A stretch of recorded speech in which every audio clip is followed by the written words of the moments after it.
শুভেন্দু, সুকান্ত, দিলীপ, অমিত মালব্য সবার মুখে এখন বাঙালি হিন্দুদের কথা। বাঙালি হিন্দুদের জন্য বিজেপি কতটা চিন্তা করে আসুন তা দেখা যাক। বিজেপি বলেছিল এনআরসি করে অনুপ্রবেশকারীদের তাড়াবে, কিন্তু আসামে এনআরসি চালু হতেই দেখা গেল ১৯ লক্ষ মানুষের নাম বাদ। এই ১৯ লক্ষ মানুষের মধ্যে কতজন বাঙালি হিন্দু ছিলেন জানেন?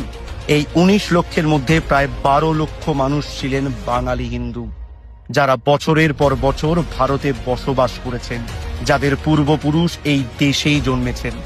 সেই ১২ লক্ষ হিন্দু বাঙালিকে বলা হলো তোমরা নাগরিক নও। বিজেপি বলেছিল সিএ দিয়ে নাগরিকত্ব দেবে, কিন্তু আজ পর্যন্ত কতজন হিন্দু বাঙালি নাগরিকত্ব পেয়েছেন?